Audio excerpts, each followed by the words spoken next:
The rumble of the truck died slowly, swallowed by the vast stillness of the Texas plains.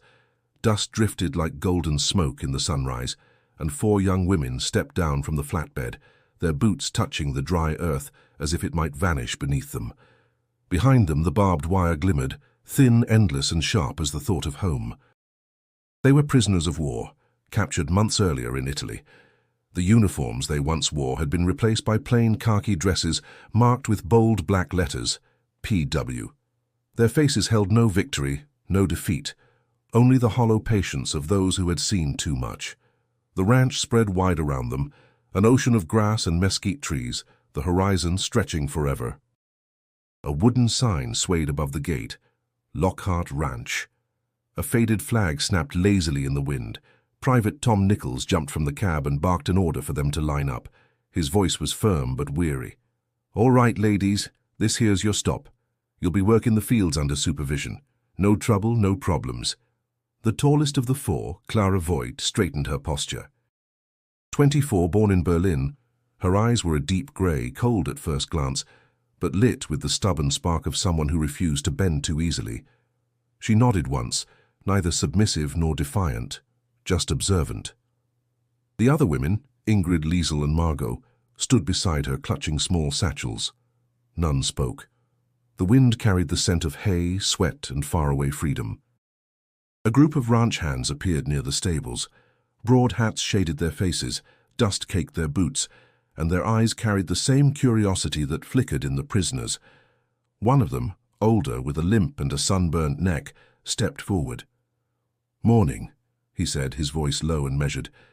"Name's Walt Henderson. I run things around here." Clara glanced up, uncertain whether to respond. The officer behind her gave a small nod. "You can speak," he murmured. "Good morning," she replied carefully, her German accent curling around the words. Walt nodded. "Ain't much good in this war for any of us," he said, almost to himself. Then louder, "We'll treat you fair if you do your work honest." Clara didn't know what fair meant here. She only knew that fairness was a rare currency in war. As the truck drove away, leaving a trail of dust and silence, she felt the strangeness of the place sink in. The huge sky, the open air, the smell of earth after years of iron and smoke. The camp wasn't a camp. It was land, breathing, and endless. In the barracks assigned to them, the women found cots, tin cups, and a single cracked mirror.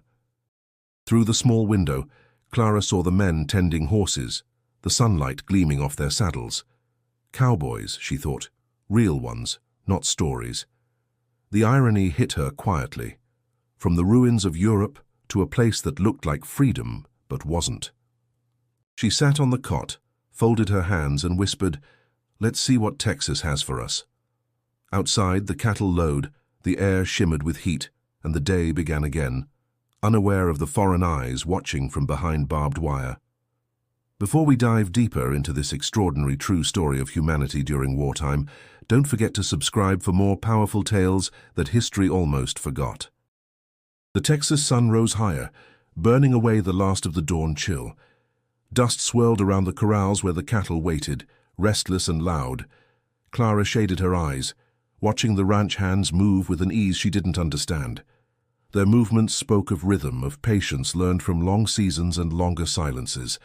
These men were nothing like the soldiers she had known. Walt Henderson walked with a limp that made his steps uneven, but there was nothing weak about him. His eyes were sharp, steady, and his tone carried quiet authority.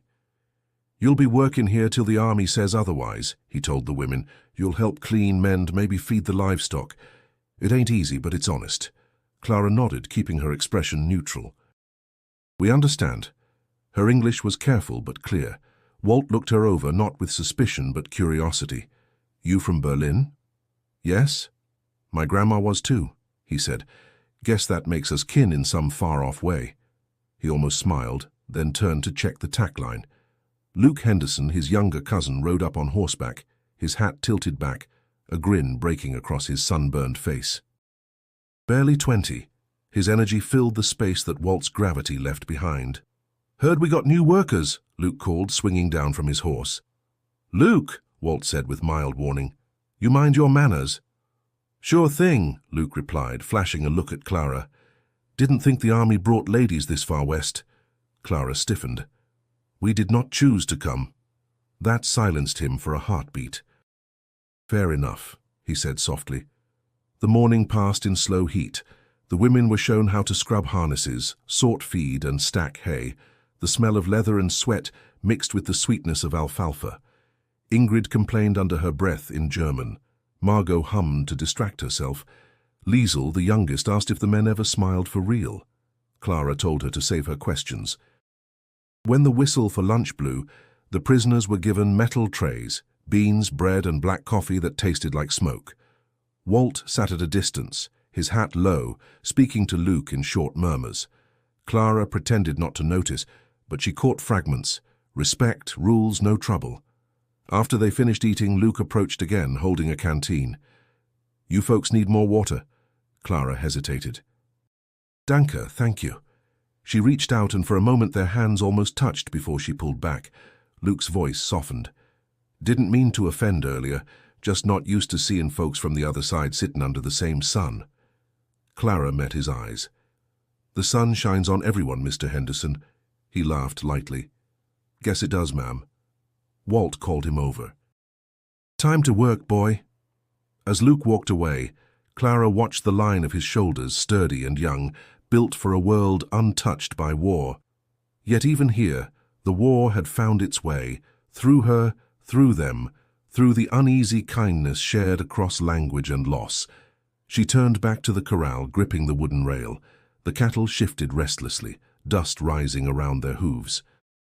For the first time in months, she felt something unfamiliar. Curiosity, not fear. Whatever the rules were in this strange land of cowboys and prisoners, she was determined to learn them. By the third day, the Texas heat had become a living thing, thick, relentless, crawling beneath their clothes and pressing against their lungs.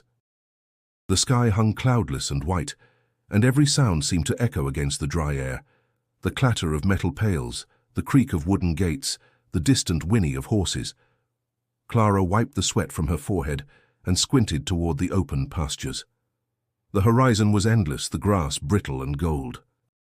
Nothing about this place reminded her of home. Not the smell, not the language, not the silence that wrapped around her every thought. Ingrid muttered, I think the sun wants to kill us. Clara managed a faint smile. It only feels that way. They had been given small, tidy barracks with cots, a water pump and a wooden bench outside. It was not prison in the way they had imagined. No shouting guards, no barbed wire close enough to touch, only the invisible line of expectation that they would not cross. Still, they were prisoners, no matter how blue the sky. When the men passed, they tipped their hats politely, but spoke little. It was a quiet sort of curiosity, like watching a wild animal too close to the house. Luke would sometimes wave from a distance. Walt, on the other hand, kept his attention fixed on the work. Americans are strange, Liesel whispered one afternoon as they folded sheets in the shade. They treat us like guests they don't quite trust. Clara didn't answer. Her hands moved automatically. Fold, smooth, stack. She was still learning how to exist without looking over her shoulder, how to breathe in a place that wasn't crumbling. That evening the air cooled slightly. The women sat outside, their conversation low. The cattle were silhouettes against the reddening sky, and the faint sound of a harmonica drifted from the bunkhouse. It was a tune Clara didn't recognize, melancholy and slow, the kind of music that lingered even after it stopped. She caught sight of Walt near the fire, adjusting his hat as he looked toward the barracks. Their eyes met for the briefest moment before he turned away. She wasn't sure what that glance meant, pity perhaps, or mere politeness. Either way, it unsettled her. Later, she found a small wooden bucket by the door. Inside were 4 peaches, their skins soft and fragrant. She froze. No one had said a word about gifts or kindness here. Ingrid, did you... Ingrid shook her head. No, but I'm not asking questions. Clara picked one up, holding it under the lamplight. The fruit's color glowed like sunset, unreal in its beauty. She thought of the winter in Berlin when they had lined up for hours just for bread. The memory stung, not from hunger but from how far away it felt. That night she couldn't sleep. She lay listening to the chirr of crickets, the slow creak of the windmill outside, and the rhythmic breathing of the other women. There was peace here, but it was a peace that demanded something in return. Trust, maybe, or the courage to believe this strange place might hold more than survival. As dawn began to pale the sky, Clara turned on her cot and whispered to herself, "Texas is not what they told us." And she realized, for the first time, she wanted to know what came next. The morning broke cold for once, a thin layer of mist crawling over the plains, the kind of chill that slipped beneath clothes and woke memories best left buried. Clara stepped outside, rubbing her hands together, surprised to see smoke curling up from the far edge of the corral. A flicker of orange glowed there, steady and warm. She followed the smell before she realized she was doing it. Walt stood beside a campfire, his hat tilted low, turning a skillet with quiet precision. The scent hit her first. Eggs sizzling in butter, beans simmering in a tin pot, and the faint sweetness of cornmeal bread baking on a flat stone. "Morning," he said, without looking up. Clara hesitated, unsure whether she was allowed to answer. "Good morning," she replied finally, her voice a mix of caution and curiosity. "Cold one today," Walt continued. "Figured we all could use something warm." The other women appeared behind her, cautious but drawn by the same invisible force. Liesel's eyes widened at the sight of food cooking openly, without guards, without commands. "For us?" she asked in halting English. Walt nodded. "Ain't poison if that's what you're thinking, just breakfast." Luke came from the stables carrying a kettle of coffee. "You ever had it cowboy style?" he asked with a grin. "Strong enough to put hair on a horse." Clara's lips curved, the smallest trace of amusement. "We will risk it." They sat cross-legged on the ground, the campfire snapping softly between them. The first bite was almost shocking, the eggs light, the beans smoky, the bread crisp at the edges. It wasn't luxury, but it was human, something that reminded them that the world still knew gentleness. Ingrid murmured, "It tastes like peace." Luke laughed. "Don't know about peace, but it's the best I can do." Walt's expression softened as he poured them more coffee. "War's far enough from here that we can pretend, at least while we eat." Clara studied him. His face was roughened by sun and time, but there was a steadiness in his movements, an unspoken rule in how he treated them. No pity, no superiority, just quiet respect. It unsettled her, but it also warmed something she didn't know was still alive. "You do this often?" she asked. "Cook for prisoners?" Walt smirked faintly. "Can't say I do. But I reckon a full belly makes better company than an empty one." Margot glanced at Clara, whispering in German, "He's different from the soldiers." Clara nodded. "Yes, he doesn't wear war on his face." For a while they ate in silence, listening to the fire crackle and the distant calls of cattle. The warmth seeped into their bones, thawing something frozen by months of fear. When the plates were empty, Walt stood and dusted off his hands. "You ladies work hard. You've earned a real breakfast." Clara met his gaze. "Thank you," she said quietly. The words came easier than she expected. He gave a brief nod, eyes on the horizon. "Don't thank me yet. Sun's coming up and chores don't wait for anyone." As the first rays spilled over the fields, Clara lingered a moment longer by the dying fire. The smell of coffee and wood smoke stayed with her, a memory she already knew she would not forget. The days began to settle into a rhythm, a strange, quiet coexistence between the cowboys and the women behind the invisible lines of captivity. The morning campfire had become an unspoken ritual. No orders were given, no questions asked. Just food, smoke, and silence broken by the clatter of tin plates. That silence didn't last forever. It cracked one afternoon when Luke showed up holding a worn English-German phrasebook, grinning like a schoolboy caught in mischief. "If we're going to keep feeding y'all, we might as well talk while we do it," he said. Clara raised an eyebrow. "Talk? About what?" "Anything," Luke replied. "Weather, cows, the reason your German words sound like you're chewing rocks." Ingrid laughed first, an unexpected sound that made even Walt glance over from the corral with something like amusement. Clara hid her smile, though she couldn't stop it from spreading. Your English sounds lazy, she said, tilting her head. Now that's just how Texans sound, Ma'am. Luke leaned back on a hay bale, flipping the phrase book open. Here. How are you? We Geats. Good, Clara corrected, but you must not say it like a question. You ask with your tone. Tone, huh? He exaggerated, mimicking her accent poorly. V Gates? The women burst out laughing. It was the first real laughter the ranch had heard from them. As the days passed, they began trading pieces of language for pieces of story. Liesel, shy and pale, told Luke how she had worked in a hospital near Florence before capture. Margot had been a telegrapher who dreamed of being a pianist. Ingrid claimed she could milk a cow faster than any man alive, a boast Walt tested one morning and lost, to everyone's delight. Clara listened more than she spoke, content to let others fill the air with fragments of the lives they'd left behind. But one evening, as the fire burned low, Luke turned to her. You never tell yours, he said softly. What did you do before all this? Her gaze drifted toward the dark horizon. I studied medicine, she said, and I waited for someone who never came back. Luke's voice lowered. A soldier. My fiancé, she answered, her words clipped but steady.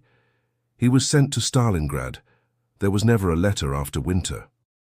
No one spoke for a moment. The crackle of fire filled the silence. Walt stirred the coals gently, his face shadowed by the brim of his hat. Luke's tone softened. My brother's fighting in the Pacific. Ain't heard from him in months either. Something changed then. Quiet, but undeniable. The line between enemy and human blurred, washed away by loss too similar to ignore. Clara met Luke's eyes. Then you know, she said simply. Yeah, he murmured. I reckon I do. The air around them felt heavier but cleaner, stripped of pretense. The women retreated to their barracks later, their laughter subdued, replaced by a thoughtful hush. Clara sat on her cot long after the others slept, turning the tiny phrase book in her hands. For the first time, English words didn't sound foreign.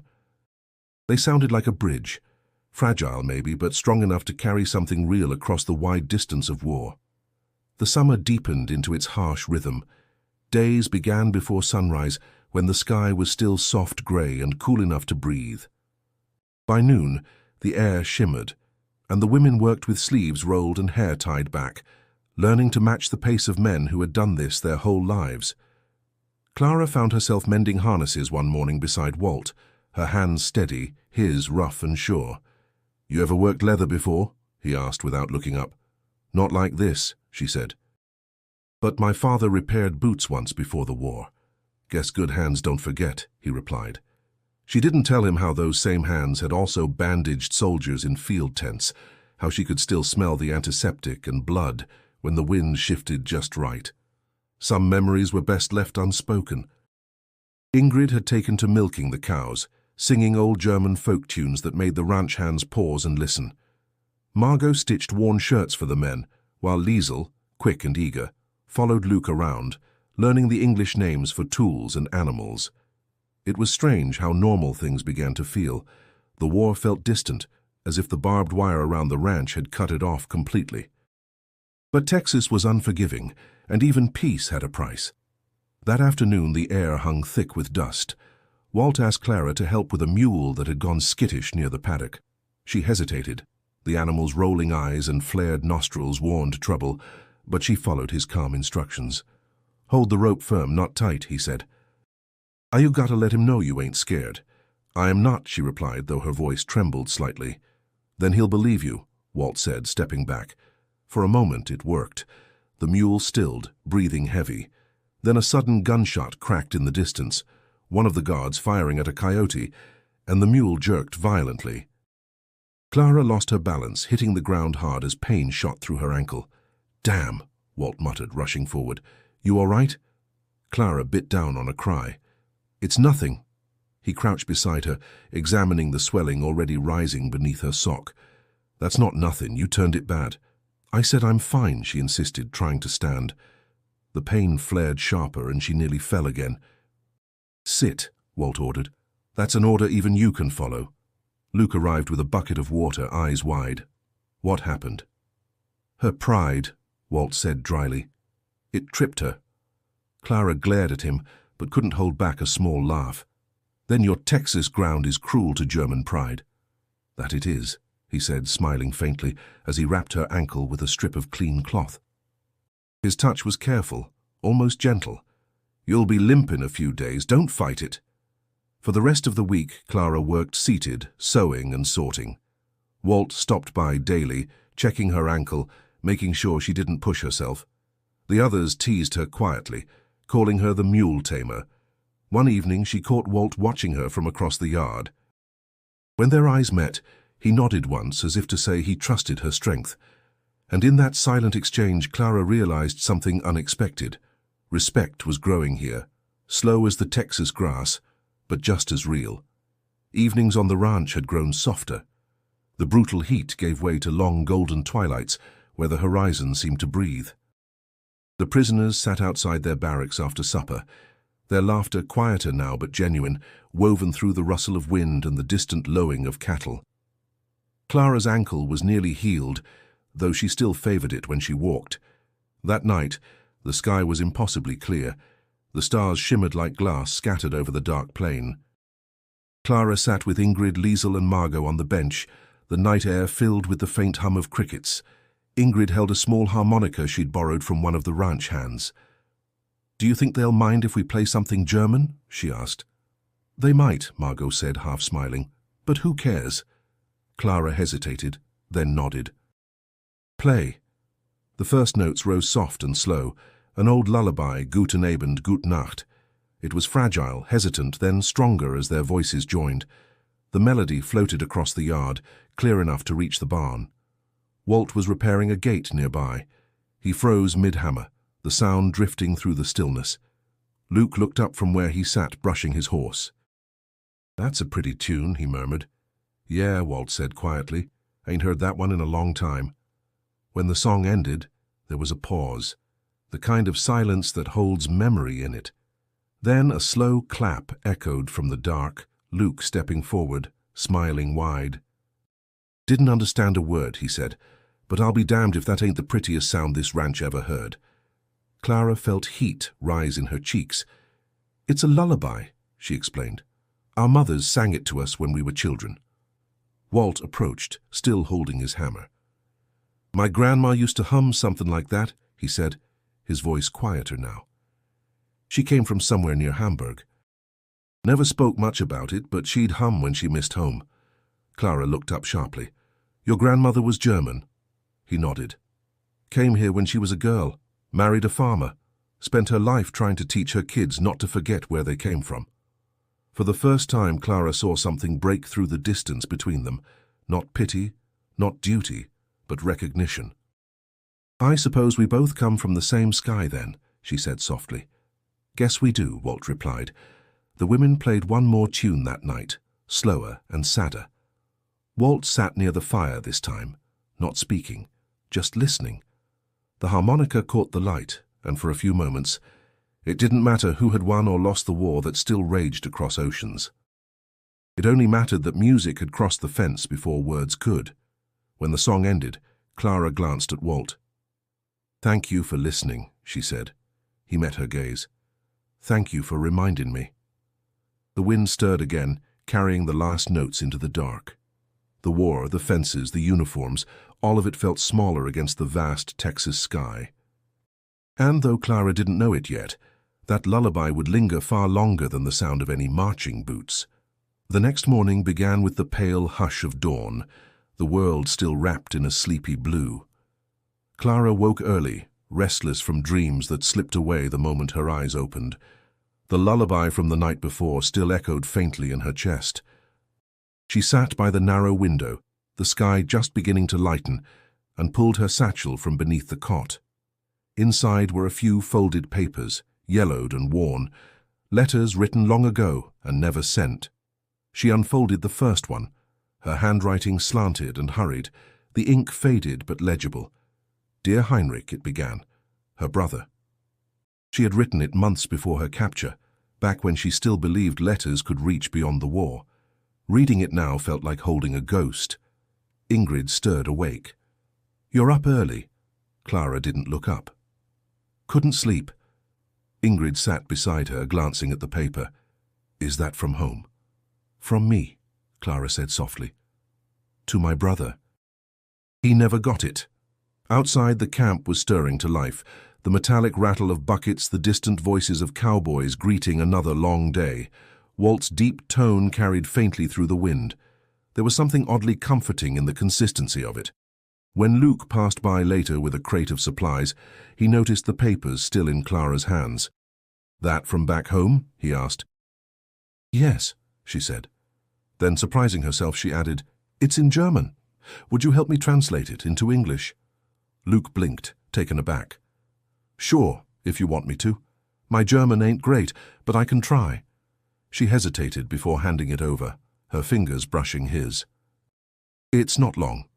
He sat on the step, the letter trembling slightly in his rough hands as he sounded out the words, slow and careful. Mein lieber Heinrich, he began, reading haltingly. The nights are loud now. I dream of snow. He paused, then looked up at her. You wrote this in a war zone? Clara nodded. We were in Naples then. I thought maybe if I wrote it would keep him alive. Luke's brow furrowed as he continued. The letter spoke of fear, of ration lines, of longing for the laughter of a brother who had vanished into the vastness of the Eastern Front. When he finished, he folded the page carefully as if afraid to damage it. That's something, he said quietly. You got away with words even in another language. Clara looked at the folded paper. Words don't bring people back. No, Luke agreed, but they keep 'em close. That's something too. For a long while they sat without speaking. The wind brushed through the dry grass, carrying with it the faint scent of cedar smoke from the bunkhouse. When Luke finally stood, he handed her a second sheet of paper. You ought to write more, not just to him, to yourself. You got stories worth telling.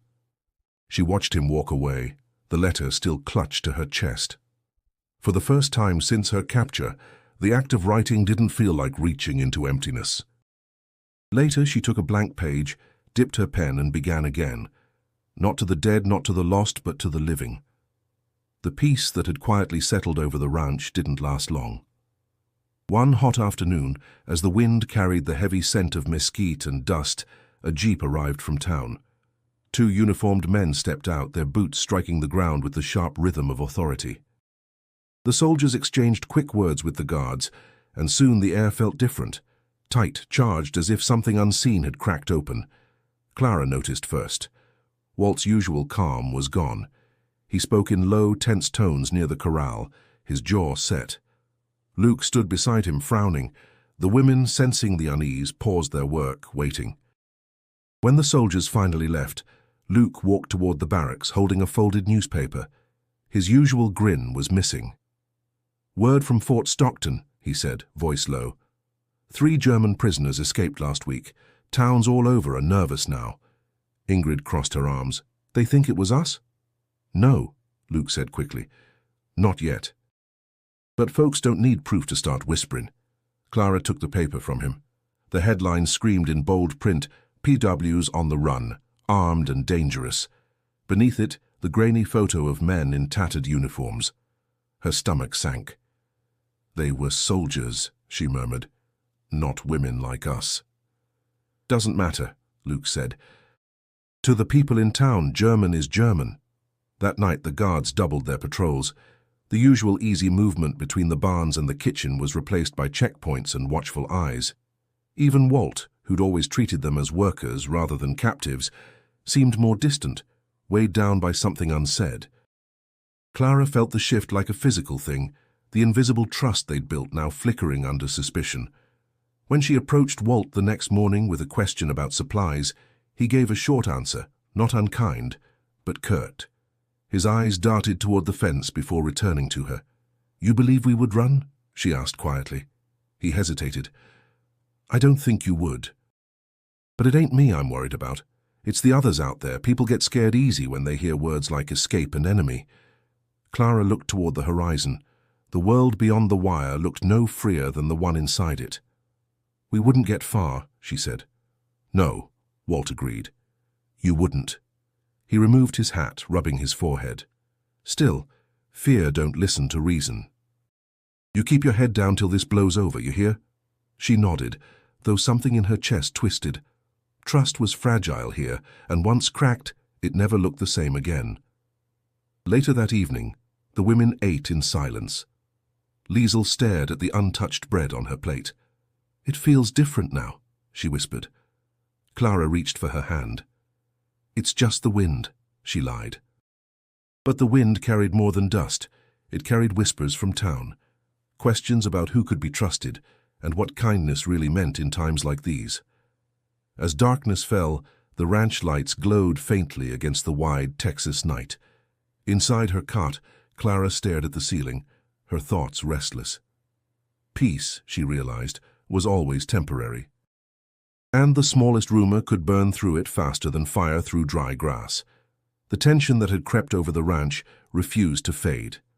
Days passed in uneasy quiet, the kind that made every creak of the windmill sound like a warning. Even the horses sensed it, snorting, restless, as if they too could feel the weight of suspicion hanging in the air. Clara tried to keep her focus on work. She mended feed sacks beside the barn, her thoughts wandering between memory and fatigue. Walt's words echoed in her mind. People get scared easy. He'd been right. Fear had turned the place brittle. Then, one hot afternoon, everything broke. 2 army officers arrived unannounced, their truck raising clouds of dust. Walt met them near the corral, his face set like stone. The women watched from a distance as the officers barked orders to the guards, moving with sharp, practiced precision. Within minutes, they were searching the barracks. Liesl whispered, "What's happening?" Clara didn't answer. She already knew. One of the soldiers emerged holding something small and metallic. "We found this," he said to Walt. "A knife." Clara's chest tightened. The object glinted in the sunlight, its blade short, its handle carved from wood. She recognized it immediately. "It's mine," she said, stepping forward before anyone could stop her. Walt turned sharply. "Clara." "I made it," she continued, forcing her voice steady. "For bread, not escape."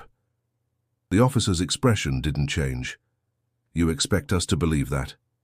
She met his stare without flinching. "You can believe what you like, but we have no reason to run." Luke appeared behind Walt, his hands balled into fists. "She's telling the truth," he said. "I've seen her use it in the kitchen." The officer ignored him.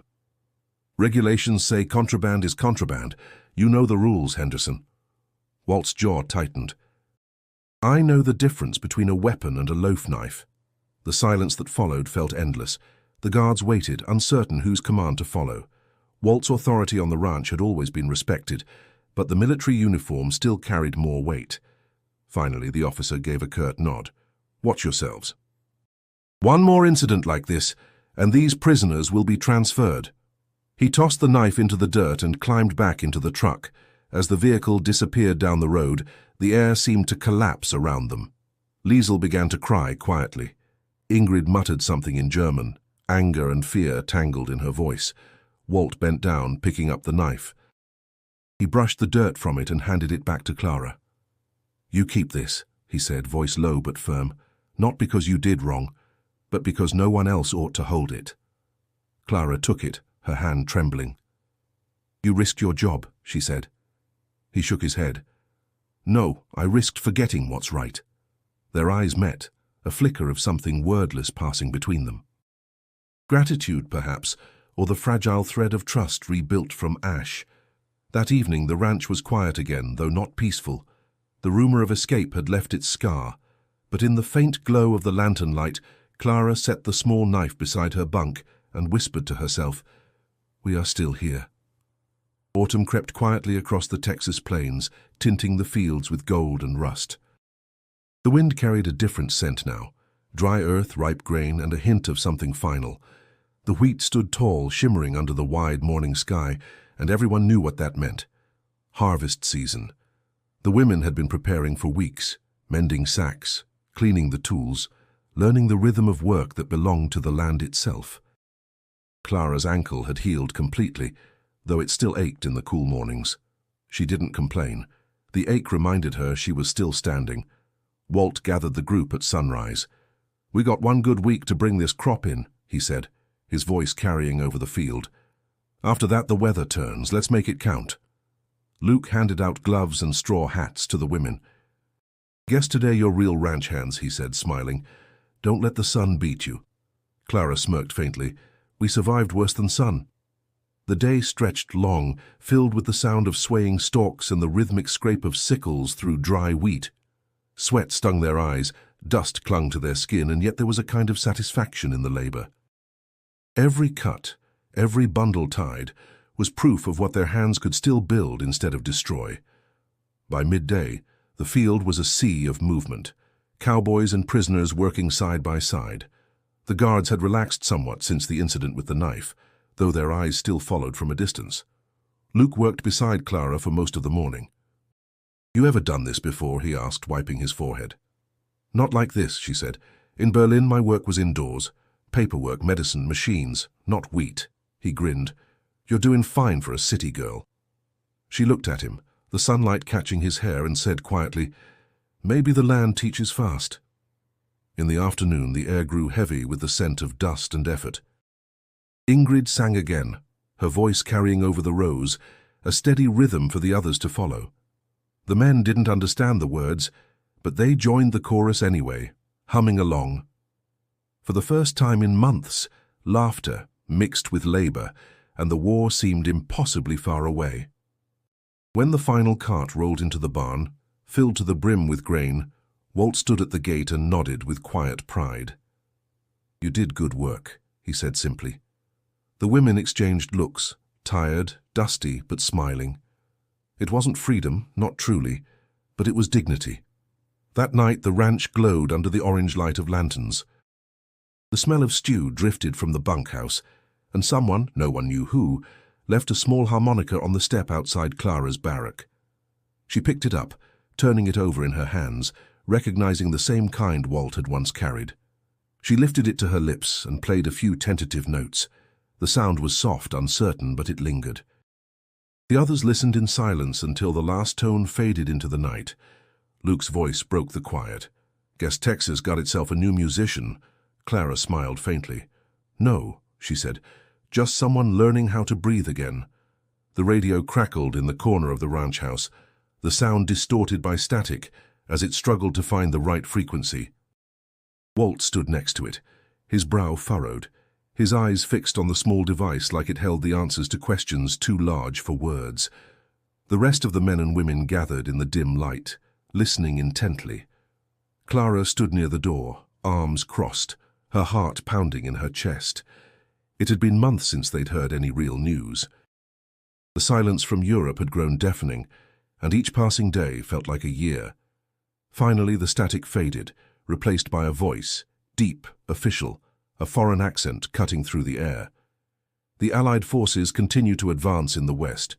The Germans are in retreat, but heavy fighting remains in Italy and along the Eastern Front. Moscow reports." The words were a blur. The distant clatter of guns, the retreat of soldiers, the hope of victory, all mixed with the relentless hum of the broadcast. But one phrase cut through the noise. "The war in Europe is nearing its end." Clara's breath caught in her throat. Her hands tightened around the doorframe as the weight of those words settled in. The war was ending. After years of conflict, of displacement, of loss, this finally was the beginning of its end. But what did that mean for them, for the prisoners, the women at the ranch? Walt turned slowly, his face unreadable. Luke, standing beside him, said nothing, but his shoulders were tense, his fingers gripping the edge of the table. "The end is coming," Walt murmured, almost to himself. "We all knew it would." Clara looked at the others. The room had fallen still, each person processing the news in their own way. Liesel stared at the floor, her eyes distant, while Ingrid clenched her fists at her sides. Margot, who had remained silent throughout, finally spoke. "What happens to us now?" she asked, her voice small but piercing in the silence. Walt hesitated. "That's the question, isn't it?" The radio voice continued, detailing the progress of the war, but none of it mattered anymore.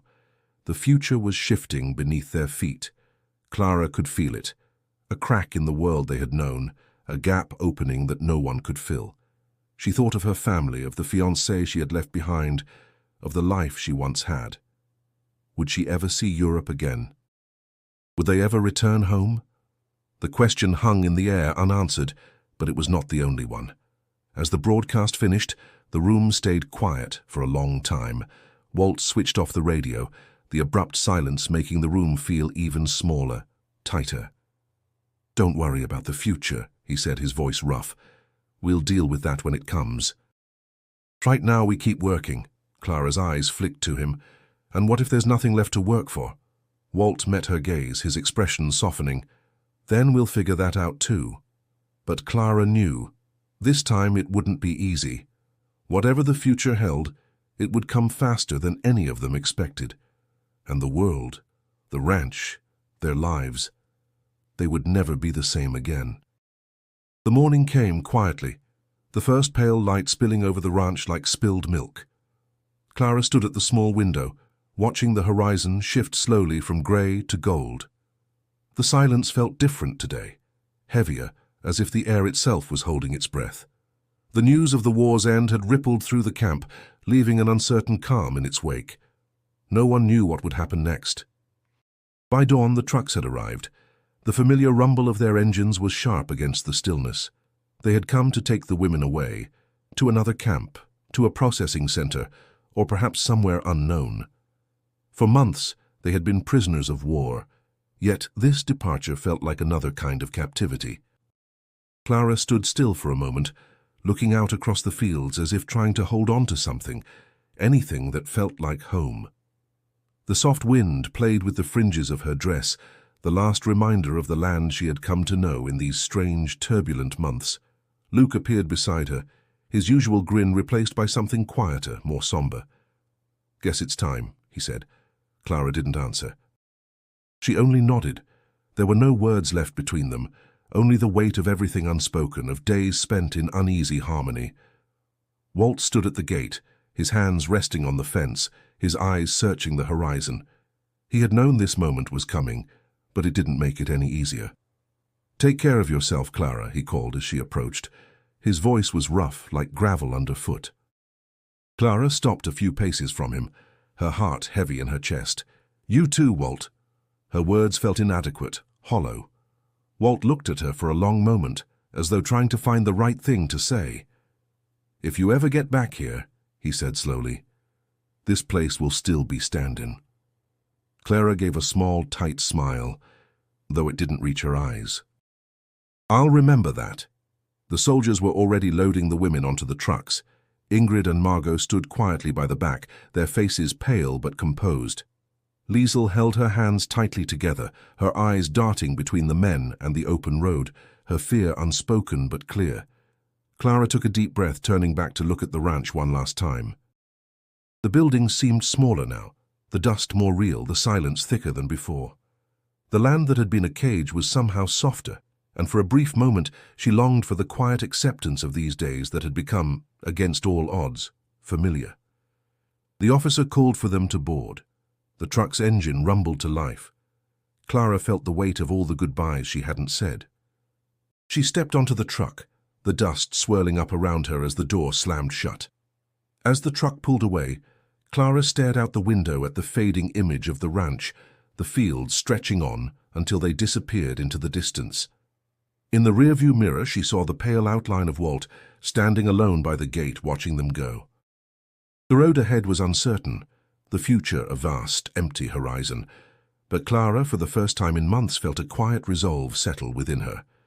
No matter what came next, she was still alive. It had been a year since they left the ranch. The war had ended, but the silence that followed was a different kind of battle. Clara had returned to Germany, though not to the home she once knew. Her brother's letters, the ones she had written but never sent, remained locked in the small suitcase that sat by her bedside. But today was different. A letter had arrived. Her hands trembled as she ripped the envelope open, the paper inside crisp, foreign and familiar all at once. The return address was from the small town she had once called home. She exhaled sharply, the weight of anticipation heavy in her chest. The first words leapt off the page. "Dear Clara, She read it again. It was from her brother, Heinrich, or rather, from the family who had cared for his memory. Her stomach twisted as she read, the familiar handwriting strangely distant pouring out in ink. We found his things after the battle ended. They said he fought bravely.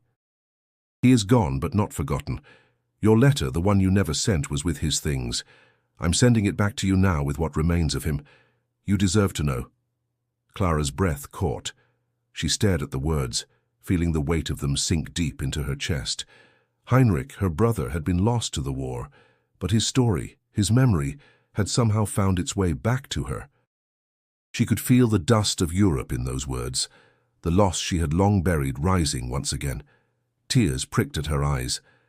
She could almost hear Heinrich's laugh, see the way he used to tease her when they were children.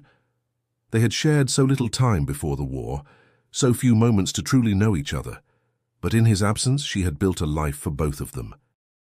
The letter crinkled in her hand, as if to remind her that the past could not be changed. There was no magic in these words, no answers to the questions she had carried for so long. She turned the letter over, reading the final lines. Your brother's things were small, but they were enough to remember him by. I hope you find peace with this.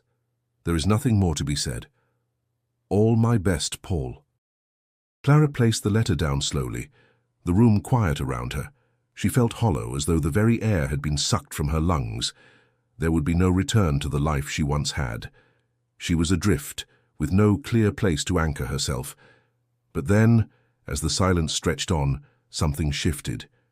The weight of the letter, of the grief, seemed to lift slightly. It wasn't closure, not in the way she had once imagined, but it was enough to allow her to move forward, even if just a little. She folded the letter carefully and placed it in the drawer with the others. The past, with all its shattered pieces, was now a part of her.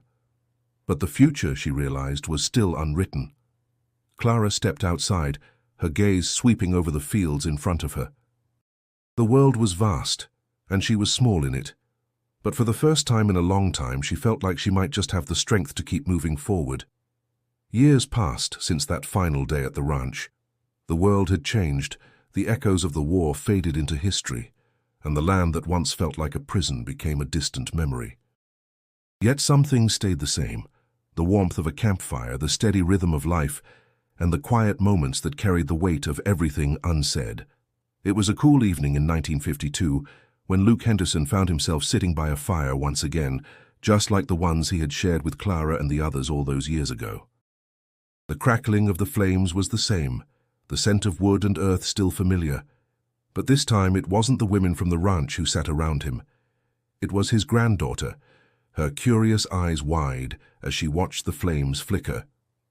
"Grandpa, you've told me this story 1,000 times," she said, her voice bright, almost teasing. Luke chuckled softly, rubbing his graying beard. "Guess I've got a lot of stories to tell. Are you going to tell me about the German women again?" He smiled, his eyes softening as the firelight danced on his weathered face. "Maybe, but tonight I'm going to tell you something else." He poked the fire, watching the sparks rise. It wasn't just the land that changed us, it was the people who crossed our path. The people we thought we'd never meet. His granddaughter leaned in, intrigued. "Like who?" Luke paused, his gaze drifting into the flames. "There was a woman named Clara. She came from far away.